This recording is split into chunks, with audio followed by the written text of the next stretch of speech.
இப்போ பாருங்க, நீங்க எல்லாம் கொஞ்சம் டல்லா இருக்கீங்க. அதனால ஒரு சின்னதா ஒரு டிப்ஸ். இப்போ பொதுவா எல்லாரும் எங்கேயாவது கூட்டத்துக்கு போனா யாராவது பேசினா என்ன பண்ணுவோம்? நல்லா ஜாலியா பேசிட்டாரு இல்ல பேசி முடிச்சிட்டாரு, கை தட்டுவோம் இல்லையா? அப்ப ஒரு ஊர்ல ரொம்ப நாள் மழையே இல்லையா, அப்ப மழை வர்ற மாதிரி கை தட்டுறன்னு சொல்லி ஒரு வாத்தியார் சொன்னாராம். எந்த பிள்ளைங்களுக்குமே தெரியலையா.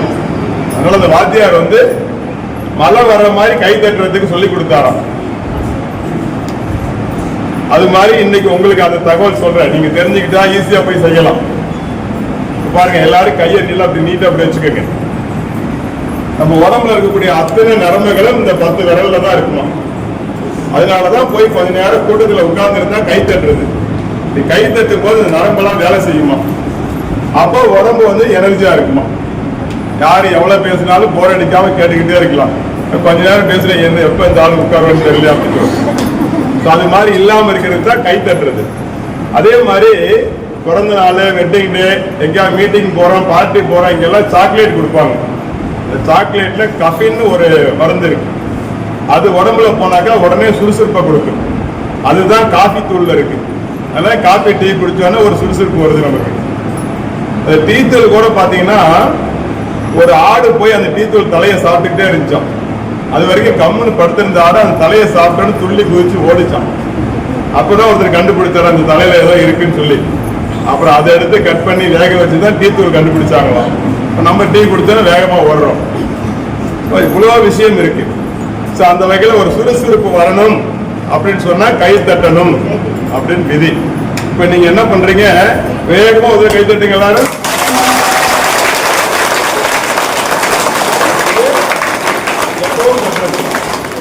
எப்பவும் தட்டுறது.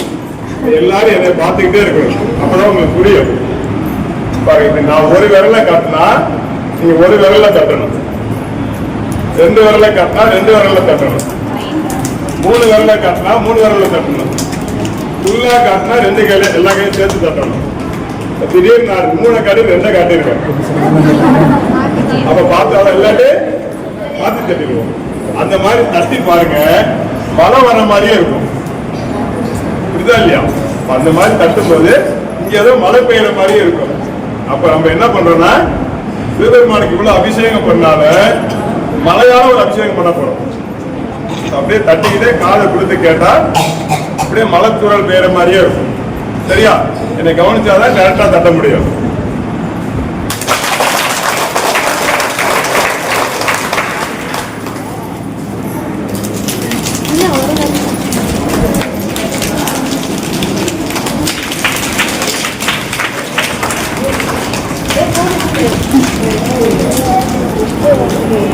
மழை பெஞ்சு வேகமா போன மாதிரி போச்சு, அப்படியே மேல எல்லாம் மழை குறைஞ்சிருச்சு இல்லையா?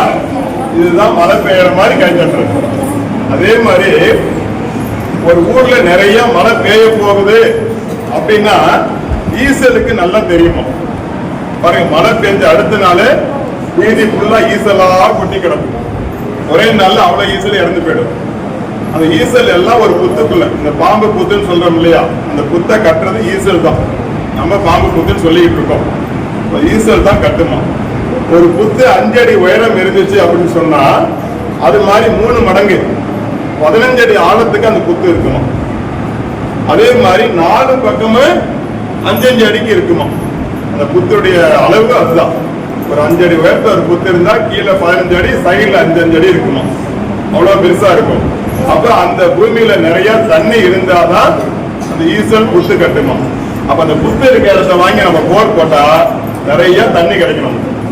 இது சம்பிரதாயம். அந்த புத்து பாருங்க, எல்லா இடத்துலும் நல்ல அப்படி ஹோல் திறந்து இருக்கும். திடீர்னு கொஞ்ச நாள் கழிச்சு பாத்தீங்கன்னா எல்லா ஹோலும் அப்படியே முழுசா மூடி இருக்கும். சந்தே தெரியாத மாதிரி மூடி இருக்கும். அந்த மாதிரி எங்கேயா புத்த பார்த்துட்டா அதுக்கு அடுத்து 1 மாசத்துக்குள்ளார ஹெவியா மழை வரப்போகுது அப்படின்னு அர்த்தம். அது அந்த ஈசலுக்கு தெரியும். இப்ப மழை பெய்ஞ்சா புத்து கரையும், அப்ப உள்ள இருக்கிறதெல்லாம் செத்து போயிடும்னு சொல்லி அந்த ஈசல் புத்த மூடி வச்சுக்குமா. இதெல்லாம் நமக்கு தெரியாமே இந்த விஷயங்கள்லாம் நடந்துகிட்டு இருக்கு. அப்ப அந்த புத்து அப்படி மழை பெய்ஞ்சு ஹோல் ஆயிடுச்சுன்னா அந்த ஈசல்லாம் வெளியில வந்துடும். வெளியில வந்து 1 நாள்ல இறந்து போயிடும். இது ஈசலுக்கு உண்டான தன்மை. அப்போ உலகத்துல பிறந்திருக்கக்கூடிய ஒரு அறிவுல இருந்து 7 அறிவு இருக்கிற வரைக்கும் எல்லாருக்கும் அவ்வளவு விஷயங்களை கடவுள் கொடுத்திருக்காரு.